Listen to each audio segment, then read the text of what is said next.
अस्सलामुअलैकुम। Programme night addition में हम आपको खुशामदीद कहते हैं। नाजरीन, जब पिछले महीने 15 अक्टूबर को पाकिस्तान तहरीक इंसाफ ने डी चौक पर एहतजाज की कॉल दी थी, तब वफाकी वज़ीर ख़जाना मोहम्मद औरंगज़ेब ने एक बयान दिया था कि एहतजाज से जहां इस्लामाबाद के 8 लाख लोग मुतासर होते हैं, वहीं एक दिन मुल्क बंद होने से मईशत को भी 190 अरब रुपए का नुकसान होता है।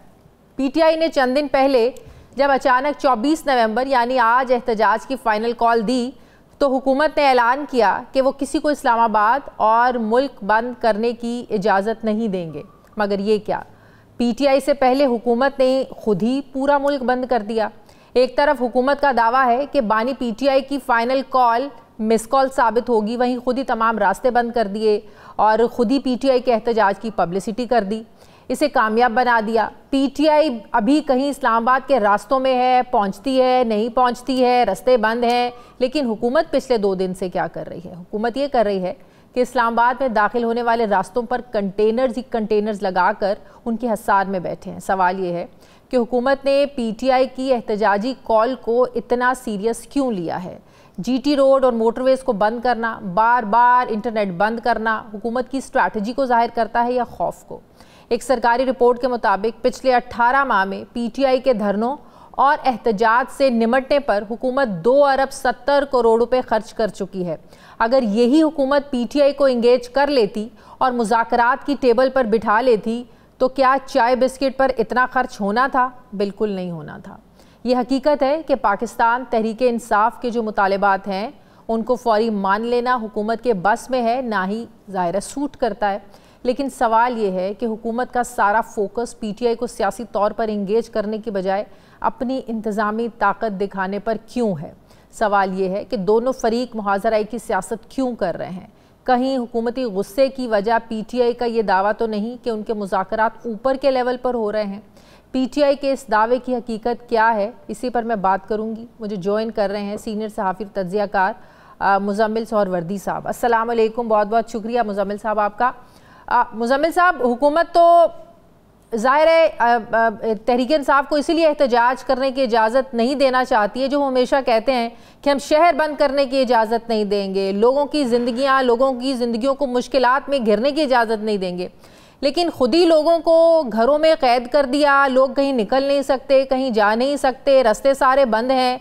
तो हुकूमत, आपको नहीं लगता हुकूमत खुद ही जो तहरीक इंसाफ पब्लिसिटी नहीं कर पा रही है, ज़ाहिर है नेट बंद है, उनकी तो पब्लिसिटी भी नहीं हो रही है एहतजाज की, लेकिन रास्ते बंद करके और ऐसे इक़दाम करके हुकूमत तो खुद ही पब्लिसिटी कर रही है इनके एहतजाज की और धरनों की? बात पब्लिसिटी की नहीं है, बात अहदाफ की है। उनके अहदाफ क्या हैं, वो इस्लामाबाद आकर क्या हासिल करना चाहते हैं? हुकूमत उनका प्रीएम्प्टिव मेजर ले रही है। वो कहते हैं कि हम खान को रिहा कराए बगैर वापस नहीं जाएंगे, तो वो गन पॉइंट वो किसी अदालती हुक्म के जरिए तो रिहा नहीं कराना चाहते। यहाँ वो इस्लामाबाद पर कब्जा करके रिहा कराना चाहते हैं, या वो अडियाला तोड़ के रिहा कराना चाहते हैं। दूसरा तीसरा तो कोई रास्ता नहीं है। नहीं तो आपको लगता है अडियाला को तोड़ना इतना आसान है, या इस तरह कभी कैदी रिहा करवाए गए जो इतना हुकूमत ने इसको सीरियस ले लिया? इससे पहले कभी कोर कमांडर के घर को भी आग नहीं लगाई गई, GHQ के दरवाजों को नहीं तोड़ा गया, इससे पहले किसी ने रेडियो पाकिस्तान के दफ्तर को आग नहीं लगाई, इससे पहले किसी ने ISI के दफ्तर को पर हमला नहीं किया। तो इससे पहले तो बहुत कुछ नहीं हुआ जो अब हुआ है। और उस दिन के बारे में फिर सब यही कहते हैं कि जी उस दिन पुलिस कहाँ थी। हम एतजाज अहसन साहब को बार बार सुनते हैं कि जी असल जिम्मेदार तो IG पंजाब है कि वो उस दिन सोया हुआ था, कि उसने 9 मई में किसी को रोका नहीं। तो आज अगर रोका जा रहा है तो भी मुजरिम है, और 9 मई को नहीं रोका तो भी मुजरिम है। बाकी जहां तक आपने कहा कि चाय की प्याली पर बात खत्म हो जाती है, वो चाय की प्याली उन्होंने हुकूमत से नहीं पीनी, उन्होंने आर्मी चीफ आसिम मुनीर से पीनी है। वो उनकी मर्जी है, वो उनको पिलाते हैं या नहीं पिलाते। हुकूमत से ना वो बात करना चाहते हैं, ना हुकूमत की चाय पीना चाहते हैं। लेकिन तहरीक इंसाफ का ये दावा तो है, किसी ने पूछा रऊफ हसन साहब से कि मोहसिन नकवी साहब से किसी से हुकूमत से बात हो रही है, तो उन्होंने कहा मोहसिन नकवी के ऊपर के लेवल के लोगों से बातचीत हो रही है। ऊपर तो फिर एस्टेब्लिशमेंट आसिम मुनीर साहब ही है ना, और अगर आसिम मुनीर साहब बात कर रहे हो तो कंटेनर लगाना किसी की जरूरत ही नहीं है। तो हो सकता है बात ना बनी हो। हमने 2014 के धरने में देखा है कि जब बात ऊपर हो रही हो, जब DGI आपके साथ हो, तो पुलिस आपके कहने पे एहतजाज रोकने से इनकार कर देती है। SP ने इनकार कर दिया था उस वक्त नवाज शरीफ की हुकूमत में। आप डी चौक तक पहुंच गए थे, पुलिस पीछे हट गई थी। तो अगर एस्टेब्लिशमेंट का आशीर्वाद आपके सर पे हो, बात ऊपर हो रही हो, तो नीचे किसी की जरूरत है? हमें बेवकूफ ना बनाया जाए कि बात ऊपर हो रही हो। बात ऊपर हो रही हो तो नीचे सबको सांप सूंघ जाता है। तो इसका मतलब है हमारी सियासत और सियासतदान मोहताज हैं एस्टेब्लिशमेंट के साथ। बात तो होती है या नहीं होती है, उनकी सियासत का पहिया तभी चलेगा जब एस्टेब्लिशमेंट के साथ बात होगी और पक्की बात होगी। फिलहाल तहरीक इंसाफ की सियासत तो यही है, वो एस्टेब्लिशमेंट से बात करके ही अपनी सियासत पे में उन्होंने इक़्तिदार हासिल किया। वो आज भी एस्टेब्लिशमेंट से बात करके ही इक़्तिदार हासिल करना चाहते हैं। उनका ईमान, उनका एतकाद एस्टेब्लिशमेंट से बातचीत पर ही है। तो क्या हमारी बाकी सियासी जमातों का एतकाद इस पर नहीं है या नहीं था माजी में? वो आपस में भी बात करती हैं, वो चार्टर ऑफ डेमोक्रेसी भी करती हैं, वो सियासी मामला और बाद में ये भी कहते हैं कि एक भयानक तजुर्बा एक दूसरे के साथ काम करने का। फिर भी काम करती हैं, फिर भी कोएग्जिस्ट करती हैं, क्योंकि एक मुल्क है, इकट्ठे जिंदा रहना है। एक टेबल पर बैठने से इनकार नहीं करती हैं। ये तो एक टेबल पर बैठने से इनकार करती हैं ना। ये कहती हैं हम और मुल्क के शहरी हैं, आप और मुल्क के शहरी हैं, हम आपको पाकिस्तानी नहीं मानते, वो आपको पाकिस्तानी। ये तो नहीं साथ बैठने के लिए तैयार। मुज़म्मिल सोहरावर्दी साहब, हुकूमत के पास ताकत है, वसाइल हैं, हुकूमत ज़ाहिर है उनसे तो टक्कर नहीं ली जा सकती, ना ही लेनी चाहिए। रियासत के आगे खड़ा नहीं हुआ जा सकता। तो इसके साथ ही हुकूमत की क्या ये ज़्यादा जिम्मेदारी नहीं बनती है कि वो खुद आगे बढ़ें और तहरीक इंसाफ के साथ बातचीत करें? हुकूमत की ज्यादा जिम्मेदारी बनती है कि वो इस्लामाबाद का तहफ़्फ़ुज़ करें। हुकूमत की ज्यादा जिम्मेदारी बनती है कि वो इस मुल्क में जत्था सियासत का खात्मा करें। अगर कोई समझता है कि वो जत्थे लाकर इस्लामाबाद को यरगमाल बना सकता है तो ऐसी तमाम कुव्वतों का कला कमा करें। ये हुकूमत की जिम्मेदारी है। तो क्या हुकूमत की ये भी जिम्मेदारी है कि वो ये कहे कि जो एहतजाज में शामिल होगा उनके जो है ना वो शनाख्ती कार्ड कैंसिल हो जाएंगे, तलबा को असनाद नहीं दी जाएंगी, जो है वो पासपोर्ट कैंसिल हो जाएंगे? क्या ये भी हुकूमत की जिम्मेदारियों में शामिल है? अगर गैर कानूनी एहतजाज होगा तो उसके नतीजे में हुकूमत अगर ऐसे कवानीन बनाती है कि ये हो सकता है तो हो जाएगा।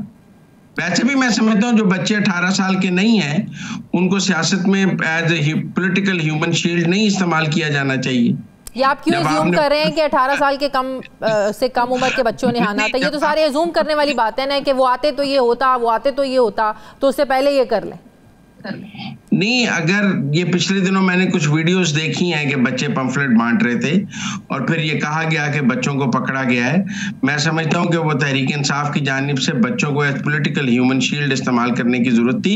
खुद आके पंफलेट बांटे, क्यों बच्चों को इस्तेमाल करते हैं? जब कानून में लिखा है कि बच्चे 18 साल की उम्र तक सियासी सरगर्मी नहीं कर सकते, वोट डालने का हक 18 साल का है, इलेक्शन लड़ने का हक 18 साल का है, तो आप क्यों 18 साल से कम उम्र बच्चों को अपनी सियासत के लिए इस्तेमाल करते हैं? हुकूमत तो 18 साल से ऊपर वालों को भी नहीं निकलने दे रही है।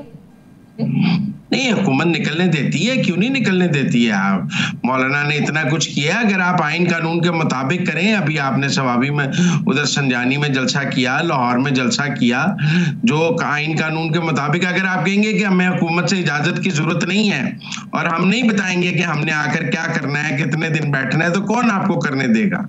कोई अपने ऊपर हमला करने की इजाजत देता है? तो आपका मतलब है कि ये ज़िंदगी जो है इस्लामाबाद के लोगों की, लाहौर की और जो KPK से जो ज़ाहिर रास्ते बंद हैं, वो 4 दिन जैम रहती है, हफ्ता जैम रहती है, ये कोई परवाह नहीं है। फिर यही वज़ीर ख़जाना कहते हैं कि अरबों रुपए का नुकसान हुआ। आप जब पूरा मुल्क खुद ही बंद कर देंगे, शहर खुद ही बंद कर देंगे, नुकसान तो होगा। ठीक है, हम 2014 से इस सूरत हाल का शिकार हैं। 2014 से एक सियासी जमात इस मुल्क में मुसलसल जो है धरने और मुज़ाहमत की सियासत कर रही है, चाहे हम उसे इक़्तिदार दे दें, चाहे इक़्तिदार से निकाल दें। दोनों सूरतों में उसने मुल्क को सियासी इस्तेहकाम नहीं दिया है। अब जहां तक आपकी बात है, मैं आज पूरा दिन लाहौर फिरता रहा हूं, मुझे तो कोई बंदा लाहौर की सड़कों पर निकलता हुआ नजर नहीं आया, ना मुझे फैसलाबाद से, ना कहीं से, कहीं कोई निकल के कहाँ जाता? ठोकर तक पहुंचता तो उसको वापस ही घर आना पड़ना था। कहाँ जाता निकल के?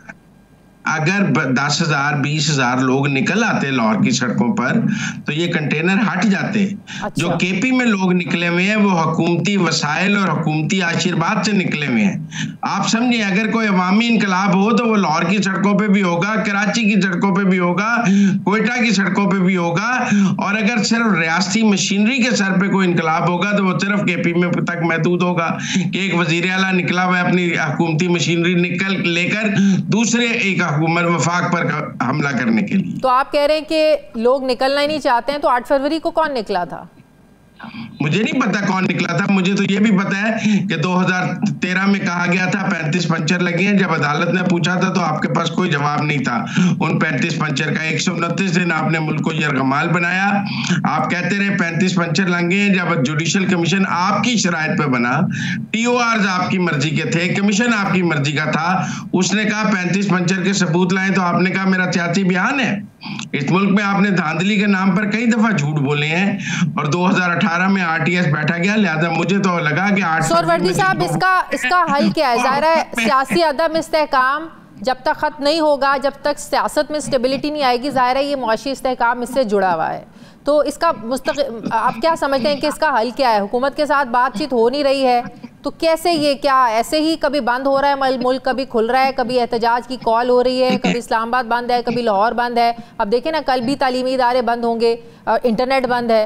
तो इसका हल क्या है फिर? इसका हल तो तब भी नहीं निकला जब हमने इमरान खान को वजीर आज़म बना दिया और लीडर ऑफ द अपोजिशन ने कहा आए इकोनॉमिक चार्टर कर लेते हैं, तो उन्होंने कहा आपसे बात नहीं करूंगा लीडर ऑफ द अपोजिशन से। इसका हल तो तब भी नहीं निकला जब उनको इस मुल्क में एस्टेब्लिशमेंट की मदद से हुकूमत दे दी तो वो तब भी मुल्क को इस्तेहकाम नहीं दे सके। उन्होंने अपनी पॉलिटिकल विक्टिमाइजेशन से अदम इस्तेहकाम का शिकार रखा मुल्क को। आज जब वो अपोजिशन में है तब भी अदम इस्तेहकाम का शिकार रखते हैं, हुकूमत में वो तब भी रखते हैं। सियासत उनकी तब्दील होगी तो मुल्क में इस्तेहकाम आएगा। उन्हें सियासत के अपने असूल और रूल्स बदलने पड़ेंगे। उन्हें इतनी अकल आ गई है कि अब इस्तीफे नहीं देने, क्योंकि पहले वो इस्तीफों की सियासत करते थे। उन्हें समझ आ कि इस्तीफे देने का नुकसान है। उन्हें चंद दिन में ये समझ भी आ जाएगी कि ये धरने और ये चढ़ाई करने का भी नुकसान है। समझ एक नई इंटरनी सियासी जमात है, वो वक्त के साथ सीख रही है, उसमें मुल्क का बहुत नुकसान हो रहा है। ठीक है, बहुत शुक्रिया सीनियर सहाफ़ी तज्ज़ियाकार मुज़म्मिल सोहरवर्दी मेरे साथ हैं। मुझे ब्रेक लेनी है नाज़रीन, वापस आते हैं एक वक्फे के बाद।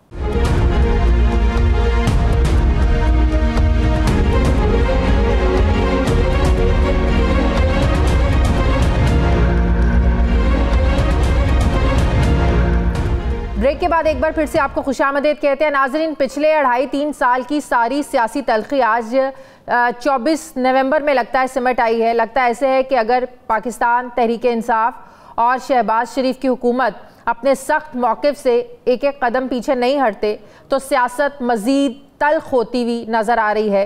लचक दिखाना इसलिए ज़रूरी है क्योंकि PTI ये कह चुकी है कि हम सर पर कफन बांध कर निकलेंगे और आज अपने मुतालिबात लेकर इस्लामाबाद की तरफ उनका मार्च शुरू हो चुका है। और वो कहते हैं कि जब तक इमरान खान की रिहाई और मुतालिबात पूरे नहीं होते तब तक इस्लामाबाद से वापस जाने का उनका इरादा नहीं है। इसके जवाब में हुकूमत भी ईंट का जवाब पत्थर से देने का इरादा रखती है, यानी मुतालिबात मानने की बजाय उन्हें इंतशारी टोला मानकर कानून ताकत के रोकने की मंसूबाबंदी कर चुके हैं। वज़ीर दिफा ख्वाजा आसिफ ये कहते हैं कि ये लोग मुसल्लह जत्थे और लश्कर लेकर आ रहे हैं तो हुकूमत भी उसी तरह इनका मुकाबला करेगी। और सेनेटर फैसल वाडा ये वार्निंग दे रहे हैं कि हुकूमत एहतजाज करने वालों को धोबी घाट की तरह धोने के लिए तैयार खड़ी है। यानी पाकिस्तान तहरीक इंसाफ हो या हुकूमत, दोनों अपनी अपनी सियासी इंतहाओं पर डटे हुए हैं। PTI एहतजाज से हुकूमत को मजबूर करके इमरान खान की रिहाई चाहती है, जबकि हुकूमत का यह मानना है कि खान की रिहाई अदालतों से ही मुमकिन है। हुकूमती वज़रा का यह भी दावा है कि PTI रहनुमा चाहते ही नहीं हैं कि इमरान खान बाहर आए। आज सारा दिन हुकूमती वज़रा और रहनुमा बारी बारी मीडिया के सामने आकर क्या कहते रहे, ज़रा देखिए। इमरान खान साहब अगर आज गिरफ्तार हैं तो वो अदालती और कानूनी मुकदमात के अंदर गिरफ्तार हैं, जिनसे रिहाई का वाहिद रास्ता अदालती कानूनी चाराजोई है। उस भाई डू और डाई वाले जलसे का क्या हुआ? PTI के जो लीडरान हैं वो गालिबन चाहते ही नहीं कि इमरान खान साहब बाहर आए। हम तो जिस जानिब देखते हैं हर लीडर की तरफ से यही आवाज आती है कि मुझे अरेस्ट कर लो, दूसरा कहता है नहीं नहीं भाई मुझे अरेस्ट कर लो। बहुत सारे तरीके इंसाफ के लोग नहीं चाहते कि उनका लीडर बाहर आए। इसी तरह बहुत सारे लोगों ने इंतजामिया से राब्ते किए हैं लोअर लेवल पर, कहा है कि हमें गिरफ्तार कर लें। मैं तहरीक इंसाफ से और उनके लीडरों से ये पूछता हूँ, क्या इससे पहले आज तक किसी एहतजाज के तौर पर कोई लीडर रहा हुआ है कि जो आपने कहा कि इस एहतजाज के बाद हम हासिल कर लेंगे, जिसमें आप मुकम्मल तौर पर नाकाम हैं और आप नाकाम रहेंगे? हुकूमत और पीटीआई के तर्ज सियासत से ऐसा लगता है कि सियासत ने डायलॉग का जो एक बुनियादी उसूल है उसको परे फेंक दिया है। दोनों तरफ से मुकम्मल डेडलॉक है जिसने रियासत को बंद गली में फंसा दिया है। पॉलिटिकल पोलराइजेशन में शिद्दत मुसलसल मुल्क की जड़ों को खोखला कर रही है। ये सियासत की नाकामी नहीं तो क्या है कि आज आवाम और रियासत एक दूसरे के आमने सामने है। आज डू और डाई की बातें करने वाली पीटीआई जो कर रही है, अगर वो सियासत नहीं है तो जो हुकूमत मुल्क को कंटेनरिस्तान बनाकर कर रही है, क्या वो जमहूरी रवैया है? कभी सियासी बहरान का हल भी महाजरा इसे कभी निकला है कि अगर नहीं तो फिर हमारी सियासत और सियासतदान ये सादा सी बात समझने में क्यों देर कर रहे हैं? मकबूलियत और कबूलियत की लड़ाई ने इस मुल्क और इसके गरीब बासियों का क्या हाल कर दिया है, कोई सोचने के लिए तैयार ही नहीं है। इसमें कोई शक नहीं कि किसी सियासी जमात को इस्लामाबाद पर चढ़ाई करनी चाहिए, ना इसकी इजाज़त दी जा सकती है। एक उम्मीद थी कि जो मुज़ाकरात होंगे और शायद इनका कोई नतीजा निकल आए, लेकिन हुकूमत और अपोजिशन के मुतज़ाद दावे उम्मीदों के चराग रोशन नहीं होने दे रहे हैं। हुकूमत और ताकतवर हलकों के ज़राए पीटीआई से मुज़ाकरात की तरदीद कर रहे हैं, जबकि दूसरी तरफ पीटीआई का ये दावा है कि इनके मुज़ाकरात जो हैं वो ऊपर के लेवल पर चल रहे हैं। सवाल यह है कि अगर पीटीआई किसी लेवल पर उन मुज़ाकरात की टेबल पर बैठ गई है तो क्या आज एहतजाज करना चाहिए था? अना और लचक ये साथ साथ नहीं चल सकते। ऐसे कौन से मुज़ाकरात हैं जिससे हुकूमत भी लाइल्म है? डायलॉग की कहानी की हकीकत है क्या? इस पर मैं बात करूंगी।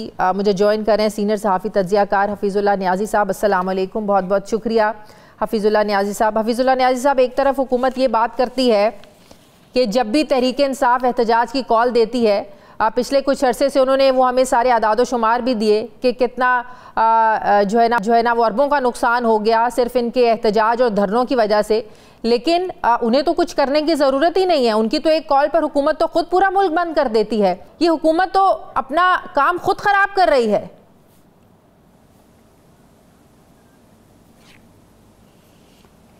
बहुत शुक्रिया जी। पहली बात तो यह है कि मेरा ख्याल में आपने कहा कि हुकूमत कह रही है कि अदालतों से ही रहाई मुमकिन है। मेरा ख्याल है कि इमरान खान साहब की हद तक अदालतों से भी रहाई मुमकिन नहीं है। मतलब ये तो दो राय ही नहीं है।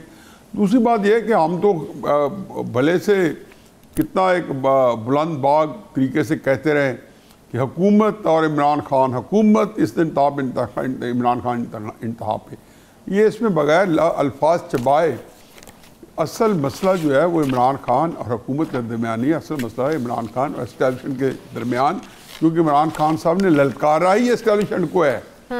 इवन इस हुकूमत के वजूद में आने से पहले, और मार्च का आखिरी हफ्ता था जबकि उनके वज़ीर आज़म होने के आखिरी दिन थे, तब भी उन्होंने एस्टैब्लिशमेंट को ललकारना शुरू कर दिया। और फिर इस नैरेटिव को जब उन्होंने देखा कि पिछराई मिल रही है, वो डबल करते रहे। अब एक अलहदा बात है कि इस नैरेटिव की एक अच्छा हिस्सा है, अच्छा हिस्सा ये है कि इससे मकबूलियत मिलती है। इस नैरेटिव को जिसे भी, नवाज शरीफ हो, जुल्फ़िकार अली भुट्टो साहब हो, माजी में जब कभी किसी ने आजमाया है, उसकी सियासत को रिफ़तें मिली हैं, वो सातवें आसमान पे जा बैठी है। लेकिन इसके साथ एक चीज़ और भी लफ है कि इसके बाद आप एस्टैब्लिशमेंट को जब ज़ाती तौर पर चैलेंज कर दें, चाहे शेख मुजीबुर रहमान हो, चाहे जुल्फ़िकार अली भुट्टो, चाहे नवाज शरीफ हो, चाहे इमरान खान साहब हो, सबके लिए लेसन एक ही है और एक ही असूल, रहनुमा असूल एक ही है कि वो इक़्तिदार के करीब उनको नहीं भटकने दिया जाता। उसमें एक फरीक का मुकम्मल तौर पे उसका शिकस्त खाना ज़रूरी है। शिकस्त भी छोटा लफ्ज़ है, कैपिचुलेट करने का ज़रूरी है। अब आप ये कहें कि एस्टैब्लिशमेंट जो है इमरान खान साहब के सामने कैपिचुलेट कर जाएगी, तो ये तो मुमकिन नहीं है। इमरान खान कैपिचुलेट कर जाएंगे, हाँ, इसका इम्कानात है। ये लगे ये सोच इमरान खान साहब की अपनी करती है। लेकिन मुस्लिम लीग नून का माजी भी सबके सामने है। मुस्लिम लीग नून के साथ भी क्या हुआ, 98 में क्या हुआ, फिर 2017 में कैसे निकाला गया नवाज शरीफ साहब को, और नवाज शरीफ साहब फिर लंदन बैठ कर जो तकरीरें करते थे, उसके बाद रिवाइवल तो हुआ ना। रिवाइवल भी इसी मुल्क में होते हैं फिर, और जिनकी मदद से होते हैं वो भी आपको पता है।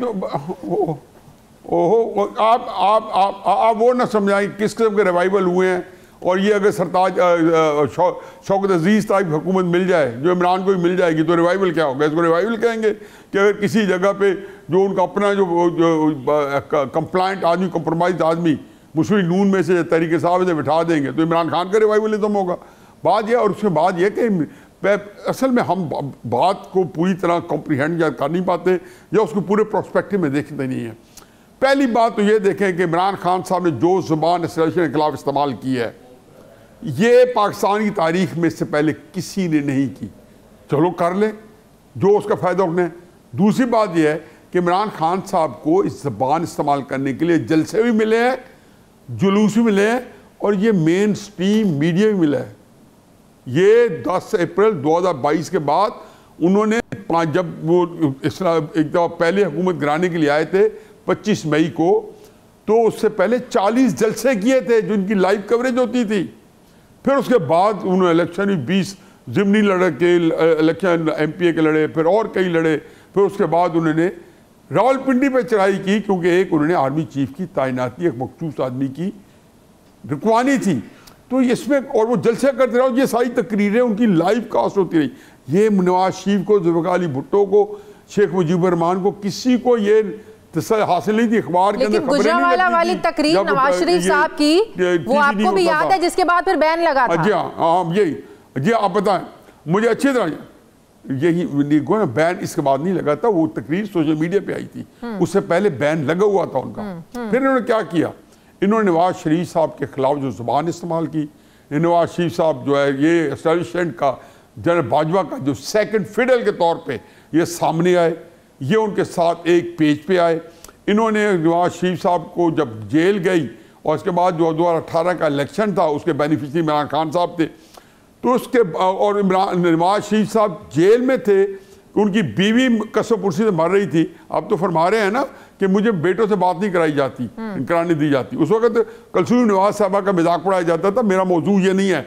अब आ जाए आगे, नवाज शरीफ साहब ने जब गुजरांवाला में तकरीर की, ये सारी उसके बाद उनको इजाजत नहीं थी, ये सोशल मीडिया पे वो तकरीर सुनाई दी थी आप लोगों ने, और वो भी वहाँ पे बड़े इंटरनेट ब्लॉक किए हुए थे। लेकिन बहरहाल लोगों ने बाद में जब, लेकिन अलमिया ये हफीजुल्लाह नियाज़ी साहब, हम इस कंपैरिजन में क्यों पड़ जाते हैं कि एस्टेब्लिशमेंट को ज्यादा तनकीद किसने की, नून लीग ने की? मैं कंपैरिजन कर रहा हूं जी, नहीं मैं कर ही नहीं, ये आप कर रहे हैं, ये आप कर रही है, मैंने तो ये बात ही नहीं की। ये तो आपने पहले उनको बातें बताई, तो मैंने उसमें तरह मिसरा लगाया कि नहीं वो उसमें इमरान खान जीत गया। मैं तो ये बात ही नहीं कर रहा था। मैं तो गुजरांवाला की तकरीर भी किसी और कॉन्टेक्स्ट में कह रहा हूँ। वो तकरीर थी क्या, वो तकरीर मैंने जिक्र करनी थी, लेकिन किसी और पैराए में करनी थी। क्या था, उन्होंने कहा मेरी इमरान खान साहब आपसे दुश्मनी नहीं है। इन सारी सबूतों के बावजूद, इन सारी मुश्किलात के बावजूद, सारे साथी उनके जेलों में पड़े थे जो नुमाया थे, फिर क्या था, इमरान खान मेरी आपसे दुश्मनी नहीं है। जनरल बाजवा तुमने ये काम क्यों किया? जनरल फैज अमीन मेरी शिकायत आपसे। इमरान खान ने कहा तुम कौन होते हो? इन्होंने इस प्रोस्पेक्टिव में कोई गुंजाइश छोड़ी ही नहीं थी, ना फजल रहमान के लिए, ना नवाज शरीफ साहब के लिए, ना जरदारी के लिए, कि वो जब होते तंग आमद बजांग आमद। ठीक है, जब इमरान खान साहब को निकालने का वक्त आया तो सियासी हिकमत अमली शायद ये तकाजा करती थी कि और इमरान खान साहब को बराह रास्त लड़ने दिया जाता, नहीं लड़ने दिया गया, क्योंकि वो कहते थे कि नहीं इसको हमने इसको एक दिन इक़्तिदार में नहीं रहने देना, क्योंकि इमरान खान इस नहज पे ले आए थे। इमरान खान साहब भी कहते थे ना मैंने कुछ नहीं किया, काजी फैजी साहब के खिलाफ रेफरेंस मैंने नहीं किया, फलां चीज मैंने नहीं की, जनरल बाजवा ने किया। ये निज़ाम उससे ज्यादा हाइब्रिड है। तो बात ये है, तो आप इसको क्या वो ज्यादा क्या अभी अलमिया कहें कि आज भी हमारी जो सियासत है वो इस्टेब्लिशमेंट के गिर्द ही घूमती है? मुज़ाकरात कामयाब होने हैं तो इस्टेब्लिशमेंट से ही होने हैं, जब तक नहीं होंगे तो यही हाल होगा। वो बीबी नहीं वो तो खैर मेरे पास चॉइस नहीं। इमरान खान साहब जब खुद चाहेंगे कि मैंने एस्टेब्लिशमेंट से बात करनी है, मैंने सियासतदान से बात नहीं करनी, अगर सियासत मुस्लिम लीग नून चाहेगी कि मैंने एस्टेब्लिशमेंट से बात करनी है, देखो ना मैं तो यही कह रहा, क्या किससे चाहते हैं वो एस्टेब्लिशमेंट से बातचीत करना चाहते हैं? मैं कुछ कंफ्यूज हो रहा हूँ आपके जो इंटरेक्शन। हाँ तो ये तो मैं भी कह रहा हूँ, फिर झगड़ा तो नहीं है ना जी। वो तो एस्टेब्लिशमेंट से बात करना चाहते हैं, तो कैसे आज़ाद होगी? जब वो कह रहे हैं, अगर वो कह दें कि मैंने एस्टेब्लिशमेंट से बात नहीं करनी, चाहे सियासतदान बेकार है चाहे कठपुतली है, मैं इनसे करूंगा, कहने में क्या हर्ज है? फिर उसके बाद उनको ये भी नहीं पता क्या किया जा सकता। फिर उनका ट्रैक रिकॉर्ड क्या है? जितना सियासत के उन्होंने वायलेंस से खाया है, 2014 में आए, पीटीवी पे हमला, जियो के शीशे तोड़े। मैं तो जियो में उस वक्त जियो के साथ मुंसलिक था। क्या जियो पे बीत रही थी आप लोगों को क्या पता है। वो पार्लियामेंट पे हमला, क्या कहना चाहिए उनका, जो है हमारे अचकजई साहब, मैं तुम्हें नहीं छोड़ूंगा, मैं फलाना तुम्हें नहीं छोड़ूंगा, जला दो, गिरा दो, फलां कर दो। फिर उसके बाद आप ये आए 2000, जब भी आए इमरान खान की सियासत के अंदर वायलेंस था। ये 25 मई 2022 को आने, जब इस्लामाबाद में 2 दर्जन के करीब डी चौक पे लोग पहुंच गए, ये 2 साल पहले की बात है। तो क्या आग लगा दी। आज भी देखो मोटरवे के इर्द गिर्द जो घास फूस है ना, उसको लगा के मियाँवाली के करीब आग लगा के शोर। भाई इसमें क्या है? न्याजी साहब इसका हल क्या है? दोनों तरफ आना है ना। देखे ना, बहस तो जितनी लंबी इसको खींचते जाए। सर मैं एनालिसिस हम कर रहे हैं ना, हम एनालिसिस कर रहे हैं। मैं आपकी राय लेना चाहती हूँ कि फिर इसका हल क्या है? इसका मेरे देखो ना, हल तो इसका बात यह है जी कि इसका हल इस वक्त मुल्क में एक में से, अब मेरी बात जरा हौसले सुने, एक में से आप एलिमिनेट होना है। हिकमत अमली बना सकते हैं, एक ऐसी हिकमत अमली कि जिस बंदे को नाकाम धरनों का लॉन्ग मार्च का इतना कम तजर्बा है, इतना वसी तजर्बा है, एक बता दें जो उनका इख्तिजाजी कॉल कामयाब। अच्छा चलें, मैं सवाल करूं तो नाकाम धरने, नाकाम एहतजाज, अगर ये है ही नाकाम लोग, तो हुकूमत इतनी ज्यादा अलर्ट क्यों हो जाती है? उनके साथ तो बंदे ही नहीं निकलते। हुकूमत कह रही है ना, उनके साथ तो बंदे नहीं निकलते। आ जाता तारड़ साहब कह रहे हैं कि लोग हमें फोन कर करके कह रहे हैं आए हमें पकड़ लें, गिरफ्तार कर लें। हुकूमत फिर इतनी अलर्ट क्यों है अगर इतनी नाकाम है ये लोग? तो मैं अब जवाब तो दे चुका हूं कि जब आप नहीं चाहेंगे कि कोई बंदा आके आग लगा दे इस्लामाबाद में, एक बंदा भी आ जाए, 2 भी आ जाए, ट्रैक रिकॉर्ड, मैंने कहा जी इनको वायलेंस का ट्रैक रिकॉर्ड है, हुकूमत रिस्क नहीं लेगी। क्यों ले, जब उनके पास ये ऑप्शन है कि लॉकडाउन करके इनको दूर रखा जा सकता है। तो सर कब तक देश में कोई हर जाए? वो तो हर महीने बाद कॉल दे देते हैं, तो कब तक? नहीं, कब तक? तो ना ऐसे नहीं होगा। आप कॉल देने के बाद अब भी देख लेंगे ना, उसके बाद क्या होगा, अगले महीने फिर दे देंगे, फिर यही होगा। हाँ। मतलब क्या कर सकते हैं इससे? क्या उनकी सियासत हर कॉल के साथ कमजोर होगी ना। ये तो नहीं हो सकता कि अगली कॉल, मतलब ये फर्ज के आज के एहतजाज दे दें। मैं पिछले 2 हफ्ते से कह रहा हूँ कि क्यों कामयाब होगा। मतलब मुझे कुछ वजह बताई जाए ना, या तो तहरीक इंसाफ ये हुनर आजमाना चुकी हो। इमरान खान साहब की अपनी क़यादत में 2022 को ले लें, पिछलों को भी छोड़ दें, 2022 के अंदर जब वो 25 मई को आए तो ज़हन में रखें कि 40 जलसे किए, ये आसान काम नहीं है। जो उन्होंने लोगों को उकसाया, उनको उनके जज्बात को बरंगेख्ता किया कि वो आके लॉन्ग मार्च करेंगे। उन्होंने क्या कहा था, 30 लाख बंदे लाऊंगा। जब 26 मई को पहुंचे सुबह सवेरे, जब जिसके अंदर कासिम सूरी ने कान में डाला था कि खान साहब मजहबी टच दे, वो क्यों था? क्योंकि वो जो कहते हैं शेख जो पहुंचे मैशर में अमाल नदारत, वो दफ्तर अमाल से खाली था, वो बंदे ही नहीं आए। फिर उसके बाद जब 26 को आपने हल्फ लिए, कसम कुरान लिए लोगों से, आपने हल्फ देखे थे जब वो लेते थे कि हम जिहाद के लिए निकल रहे हैं, इस्लामाबाद के लिए। जब आपको पता चल गया, इमरान खान से बड़ा लीडर तो कोई नहीं है ना, इमरान खान खुद मौजूद है और वो नहीं निकाल सके। जब 2.5 लाख बंदों ने इन्होंने कहा हमने जेल भरो तहरीक करनी है शुरू, ये नवंबर की बात है। फिर उन्होंने कहा 2.5 लाख बंदे देंगे 3 दिन में, 250 बंदा पूरा नहीं हुआ। इनकी मुझे बताएं कि जब आपको ये सारा पता है, तो मेरे तो अपना सवाल है तहरीक इंसाफ के लीडरों से कि आप जो निकल रहे हैं, तो इस दफ़ा क्या चीज़ फ़र्क है कि ये एहतजाज कामयाब होना चाहिए, जबकि आप 8 फरवरी के इलेक्शन के बाद 8-9 दफ़ा पूरे मुल्क के अंदर मुल्क ही। देखिए, रियासती मशीनरी के आगे तो खड़ा नहीं हुआ जा सकता, रियासत से टक्कर तो ली नहीं जा सकती, रियासत को तो हराया नहीं जा सकता। अब जाहिर है जो रियासत के पास वसाइल है वो एक सूबे की हुकूमत के पास तो नहीं हो सकते ना। हुकूमत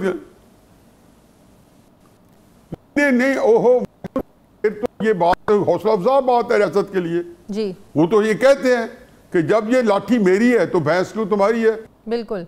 वो कहते हैं ये तो शरे में क्या शर्म है, ये तो एक अकीदे की बात है कि हारे को पता है कि यही तो मैं समझा सकता हूँ कि आप रियासी मशीनरी के आगे आप कमज़ोर हैं, इसलिए अपने आप को वैसे मतलब ये तो मैं कह रहा हूँ कि क्यों अपने आप को आप इस इम्तिहान में डालें, या तो कोई फायदा हो, आप बंदे तो निकालें ना। देखो मैं ये कहती ये सुनो कि आज मैं 30 लाख बंदा लाऊंगा 25 मई को, तो केपी से आ रहे थे ना और इस्लामाबाद पहुंच गए ना, सुप्रीम कोर्ट ने इजाजत दी ना इस्लामाबाद आने की जी, किसी ने रोका तो नहीं ना रास्ते लेकिन अब की बार तो इजाजत भी नहीं है। 25 मई की मैं बात कर रहा हूँ। हाँ नहीं, अब की बार तो इजाजत भी नहीं है इस्लामाबाद हाई कोर्ट के फैसले के बाद। बातें ओहो, तो अब की बात इमरान खान भी नहीं है क्यादत के लोग जो है विरद करते हैं जिसके नाम का जो मुर्शिद आजम के नाम के मकाम पे फैज हो चुका था।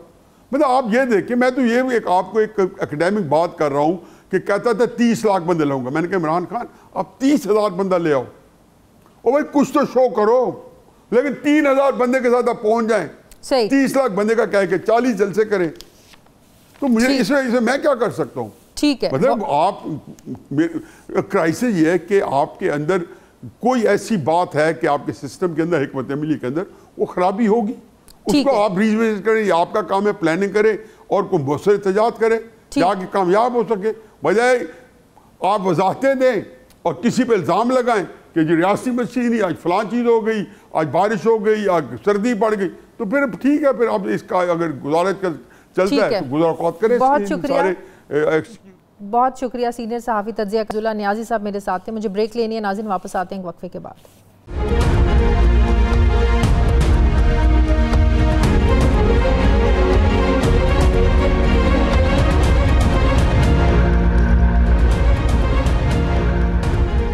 ब्रेक के बाद एक बार फिर से आपको खुशामदीद कहते हैं नाजरीन। इस्लामाबाद में लॉकडाउन की सूरत हाल है। तहरीक इंसाफ जो है वो इस्लामाबाद की तरफ निकली है। जो वज़ीर दाखिला मोहसिन नकवी साहब हैं वो उन्होंने 2 टोक ऐलान किया है कि इस्लामाबाद हाई कोर्ट के फ़ैसले पर अमल होगा, किसी को एहतजाज करने की इजाज़त नहीं दी जाएगी। कल उन्होंने बैरिस्टर गौहर से, चेयरमैन PTI, उनसे रब्ता भी किया था लेकिन कोई बात नहीं बनी। बैरिस्टर गौहर का ने ये जवाब दिया था कि वो एहतजाज ख़त्म कर इसका एक कॉल को वापस लेना है या इसके साथ हमने चलना है, ये फ़ैसला इमरान खान के अलावा कोई नहीं कर सकता। तो इसका हल क्या है? तहरीक इंसाफ निकल चुकी है। उधर से जो मोहसिन नकवी साहब हैं उन्होंने इस्लामाबाद की पुलिस के साथ बिल्कुल उन्होंने कहा कि उन्होंने बाकायदा हिदायत जारी की पुलिस फोर्स को इकट्ठा करके कि आपने पूरी ताकत के साथ इनको रोकना है। कानून के ख़िलाफ़ कोई भी यहाँ पर काम होगा, आपने किसी को ख़िलाफ़ कानून कोई काम नहीं करने देना, हर तरह से रोकना है। ये मोहसिन नकवी साहब ने बाकायदा पुलिस फोर्स को अपने सामने खड़ा कर नारे भी लगवाए और उन्होंने उनको हिदायत भी जारी की। मोहम्मद ज़ुबैर साहब मुझे ज्वाइन कर रहे हैं, सीनियर सियासतदान हैं, साबिक़ गवर्नर सिंध हैं। अस्सलाम वालेकुम, बहुत बहुत शुक्रिया ज़ुबैर साहब आपका। ज़ुबैर साहब, ये हुकूमत की दुरुस्त स्ट्रेटजी है जिस तरीके से हुकूमत तहरीक इंसाफ के एहतजाज को रोकने के लिए जो इक़दाम किए, या तहरीक इंसाफ बार बार इस तरह ऐलानात करके और एक मिसाल और कायम करती है, बार बार कायम करती है एक नाकाम एहतजाज की, नाकाम कॉल्स की? ये क्या तहरीक इंसाफ की हमेशा से गलत स्ट्रेटजी है? पिछले 2-3 सालों से हम देख रहे हैं। लेकिन स्ट्रेटजी तो उनकी सही है, अगर ये तो आप किस तरह से उसको पॉलिटिकल नैरेटिव बनाते हैं उस पर डिपेंड करता है। पॉलिटिक्स इज अबाउट, जाहिर है, परसेप्शन आप क्या क्रिएट करते हैं। PTI का उस हवाले से उनकी एक जीत है कि जी जैसे ही वो ऐलान करते हैं कि जी 24 तारीख को हमने लॉन्ग मार्च करना है, उस हवाले से तो उनका जो एक ऑब्जेक्टिव होता है वो तो अचीव हो जाता है PTI का कि जी देखें, ये इसका मतलब ये है कि हुकूमत एक्सेप्ट कर रही है कि हम इतनी बड़ी तादाद में अवाम को निकालने में कामयाब हो जाएंगे, और इस वजह से ये सब कुछ किया जा रहा है। लेकिन अता तारिर साहब की आज मैं बात सुन रही थी, वो कह रहे थे हमें तो इंतजामिया को तो फोन कॉल्स कर के PTI के लोग कह रहे हैं कि हम यहाँ आए हमें पकड़ें, क्योंकि ये चाहते नहीं है, ये लीडरशिप चाहती नहीं है कि इमरान खान जो है वो बाहर आए, तो ये तो खुद कॉल करके कह रहे हैं कि आए हमें पकड़ें। हुकूमत जब ये कहती है कि जी इनके बंदे भी नहीं निकले, लीडर्स भी बंद होना चाहते हैं, तो कंटेनर्स हटा दें। एम्बेरसमेंट होगा PTI के लिए कि पूरे पाकिस्तान से वो 2000 या 4000 या 10,000 बंदे ज्यादा इकट्ठे कर दे। अब 4000 या 10,000 बंदे अगर इकट्ठे हो भी जाएंगे तो उससे क्या फर्क पड़ता है? What difference does it make? तो PTI का उस हवाले से तो ऑब्जेक्टिव हो जाता है। मैंने पहले भी पिछले कुछ 4-5 रोज पहले भी मैंने ये कहा था कि हुकूमत नहीं करने देगी, किसी सूरत भी नहीं करने देगी। लेकिन ये तो दुनिया में आप किसी आप लंदन में वो कहते हैं ना मिलियन मार्च होता है, उधर ऐसे कंटेनर लगा जाए तो नहीं होगा ना। हाँ। तो बड़ा सिंपल सी बात है, आप किस तरह से उस सब चीजों को अबूर करेंगे। और ये नहीं भूलना चाहिए कि वो जो हर सिटी में, चाहे वो लाहौर है, चाहे जेलम है, चकवाल है, मुल्तान है, तो मतलब दोनों तरफ से जो है ना, मेरा ख्याल है कि ना समझ के तहत एक स्ट्रेटजी बनी हुई है जिससे नुकसान पाकिस्तान का होता है, पाकिस्तान के अवाम को दोनों तरफ अना है, लचक कोई नहीं दिखा रहा है। बिल्कुल देखे ना, और ये सस्टेनेबल नहीं है ना कि ये क्या पाकिस्तान ऐसे चल सकता है। अभी अगर कोई ये समझ रहा है कि ये फाइनल कॉल थी, तो ये फाइनल कॉल नहीं थी। दिसंबर में वो फिर कॉल दे देंगे, जनवरी में फिर कॉल दे देंगे। तो आप किस हद तक जाके आप कहां तक इस कंट्री को होस्टेज आपको क्या लगता है कि तहरीक इंसाफ किसको प्रेशराइज करना चाह रही है? हुकूमत के इख्तियार में तो वो खुद कहते हैं कि कुछ है नहीं है, तहरीक इंसाफ तो ये कहती है। फिर तहरीक इंसाफ के लोग जब ये बात करते हैं कि मोहसिन नकवी के ऊपर लेवल पर बात हो रही है, जाहिर है इशारा उनका एस्टेब्लिशमेंट की तरफ है, तो इनडायरेक्टली वो किसको कर रहे हैं प्रेशराइज? देखे ना, वो इस वक्त हुकूमत जो है, शहबाज शरीफ तो खैर बिल्कुल भी उनके पास कोई पावर है ही नहीं। वो मरहूने मिन्नत है, जाहिर सी बात है, उनको पता है वो तो खुद इलेक्ट होके नहीं आए थे, तो वो प्राइम मिनिस्टर बन के बैठे हुए, तो वो तो जिन्होंने उनको बैठाया हुआ है वो उन्हीं के मरहूने मिन्नत है। उनको तो अगर वो ये कह देंगे कि आप अनाउंस कर दें रेजिग्नेशन, या 6 महीने के बाद नया इलेक्शन अनाउंस कर दें, वो कर देंगे। तो अब ऐसी सूरत हाल में जो आज है, किसके साथ जाके बातचीत करें? अगर पाकिस्तान में ही आपने बातचीत करनी है, हुकूमत के पास तो, और हुकूमत के पास हो भी तो वो नहीं देंगे ना। हुकूमत बातचीत एक ऐसा मिडिल तरीका जो निकले जिसमें दोनों जो है विन विन सिचुएशन हो, और विन विन सिचुएशन शाजिया उसी वक्त हो सकती है जब अर्ली इलेक्शंस पर एग्री कर लिया जाए कि ठीक है ये सिस्टम नहीं चलेगा, एक इंटरिम गवर्नमेंट सेटअप बनेगा, इलेक्शन कमीशन को बिल्कुल रिवैम्प किया जाएगा ऐसे लोगों से जो एक्सेप्टेबल हो दोनों पार्टीज के लिए, दोनों ऑपोजिशन और हुकूमती पार्टी के लिए, और फिर उसके बाद आज से 1 साल के बाद इलेक्शन कराया जाएगा। सुनने में तो आपकी बातें बड़ी आइडियलाइज हो रही है ना, बड़ा आइडियल बातें लग रही हैं। और देखे ना, उसके अलावा अगर कोई हुकूमत की तरफ से कोई ये कहे कि इसके अलावा कोई सोल्यूशन है, या पीटीआई की तरफ से, तो इस वजह से पीटीआई के पॉइंट ऑफ व्यू से तो पीटीआई मुड़ के जाहिर सी बात है ये कहेगी कि हमारे पास कोई ऑप्शन नहीं है सिवाय स्ट्रीट प्रोटेस्ट के, जुडिशरी अवेलेबल नहीं है, तो जाहिर सी बात है वो उनके लिए तो कुछ, मतलब कि एक अदलिया का जो एक आप कहें कि इनको प्रेशर था हुकूमत को, वो भी आप कह रहे हैं कि 26वीं आईनी तरमीम के बाद वो भी इनके सरों से हट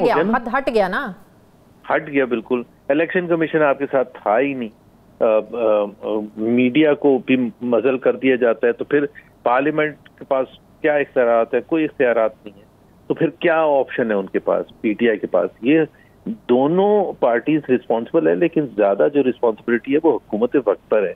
अगर हुकूमत समझ रही है हम हर थोड़े दिन के बाद कंट्री को ऐसे अंडर सीज, तो फिर उसका तरीका क्या है आगे जाने का? क्या पीटीआई को आप खत्म कर देंगे, मार देंगे, समुद्र में फेंक देंगे सारों को? नहीं, तो फिर उसका एक कुछ ना कुछ तरीका तो निकालना है जिससे अवाम के लिए बेहतरी आगे नजर आए। ये कैसे तरीका निकालेंगे जब इन्हें ये खौफ हो कि इमरान खान बाहर आ जाएगा तो हम सब अडियाला पहुंच जाएंगे?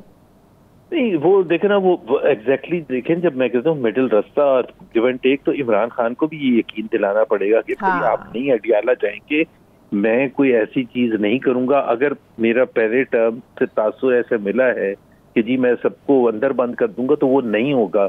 मैं भी ऐसे, और ये उनको यकीन दिलाना पड़ेगा, सिर्फ अल्फाज ऐसे नहीं दोहरा के, लेकिन एक नेगोशिएशन में बिल्कुल। अगर आप ये यकीन नहीं दिलाएंगे तो क्यों आपको पावर देगा कोई? अगर आप सबसे बदला लेने के लिए आ रहे तो ये हो ही नहीं सकता। This is not a formula for the future of Pakistan. मैं क्यों इस वक्त मुस्लिम लीग को क्रिटिसाइज करता हूँ? इसलिए करता हूँ कि जब हमने जद्दोजहद की थी, इसलिए नहीं की थी कि हम आएंगे तो हमारी बारी आएगी तो हम इनको अंदर बंद कर देंगे। अगर इसलिए कर रहे थे तो गलत किया था ना।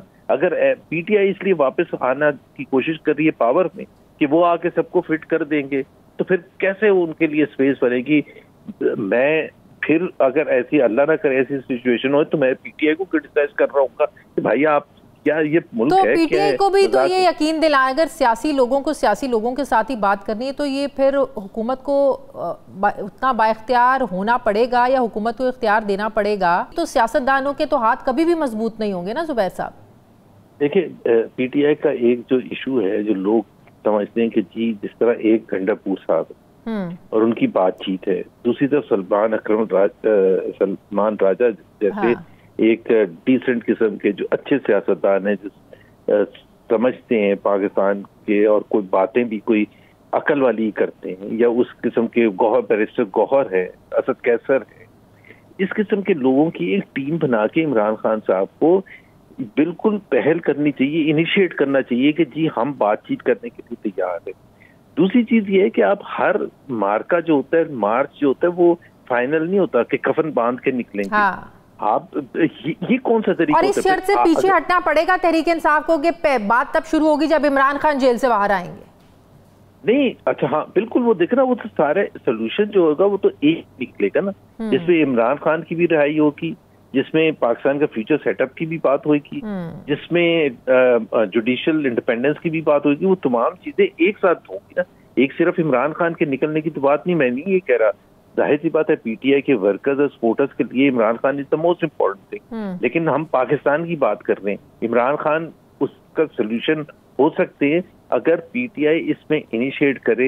लेकिन यही प्रोटेस्ट कॉल अगर वो ये कहते हैं कि हम कमिट करते हैं कि ये पूरा मन होगी, और हम एक गमला भी नहीं तोड़ेंगे, आप कंटेनर ना लगाएं, आप हमें ना रोकें, हमारे फंडामेंटल राइट्स हैं, उससे उनका एक जो एक्सेप्टेबिलिटी होती है न्यूट्रल लोगों में, बाहर के लोगों में, वो बहुत बढ़ जाती है। आप क्या आप कह रहे हैं कि पीटीआई जो है वो इनिशिएटिव ले? पीटीआई क्या कमेटी बनाए हुकूमत से बात करने के लिए? लेकिन पीटीआई नहीं, तो जब उनके इख्तियार में कुछ नहीं है, आपको लगता है कि इन दोनों के बीच में मुज़ाकरात एस्टेब्लिशमेंट की मर्जी के बगैर हो सकते हैं?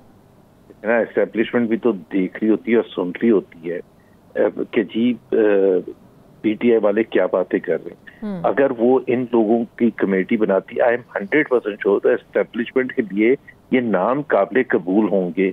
और वो हुकूमत वो कहेगी कि जी इनसे बातचीत करें। कैसे कह सकते हैं कि जी हम बातचीत नहीं करेंगे? और बातचीत का एक जो है वो ब्रॉडर पर्सपेक्टिव होना चाहिए कि पाकिस्तान की मईशत, पाकिस्तान जिस दलदल में है, ऐसा तो चल ही नहीं सकता। Therefore we are taking an initiative। मैं तो पीटीआई को यही कहूंगा, क्योंकि ये पीटीआई नहीं, और हुकूमत तो इनिशिएटिव लेगी ही नहीं।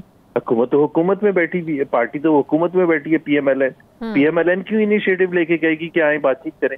वो वैसे रस्मी तौर पर कह देती है, बट उनका कोई इंटरेस्ट नहीं है।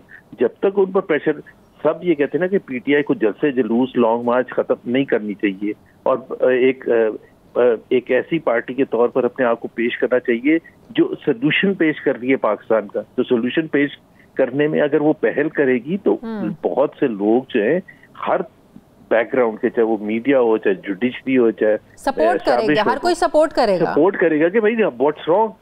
ये सारे आप इनको कह सकते हैं, दहशतगर्द कह सकते हैं, असद कैसर को या सलमान राजा को, या ये इसके और भी नाम है, बड़े अच्छे अच्छे नाम है, मैं ये नहीं कह रहा, बट आप एक थोड़ा सा डिफरेंट अप्रोच लें और गंडापुर साहब को अपनी हुकूमत करने दें केपी में। वहाँ बहुत से अवाम ने उनको मुंतखब किया है, इसलिए मुंतखब किया है कि उनके, और आप देखिए कुरम एजेंसी में जो कुछ हो रहा है, ना सूबाई हुकूमत को केपी के उनको फिक्र है और ना ही विफाक को कोई उधर फिक्र है। आप देखें कि पिछले 3 दिनों में 90 लोग जान की बाजी हार गए वहाँ पे। शेमफुल एक्ट है, सिर्फ 90 लोग नहीं। आप देखें अब क्या ये जिस दिन हुआ था थर्सडे को, मेरे ख्याल है जी, जिस दिन हुआ था फर्स्ट डे, तो बिल्कुल वफाक का भी, मैं तो कहता हूँ इसकी तो इन्वेस्टिगेशन की, ये किसने इस चीज को रोका हुआ था कि ये इंफॉर्मेशन ना आए, और इसमें सूबाई हुकूमत, वफाकी हुकूमत और सिक्योरिटी एस्टेब्लिशमेंट सारे दोनों जब एक दूसरे से लड़ने में मसरूफ होंगे उधर तो किसी का ध्यान नहीं जाएगा ना।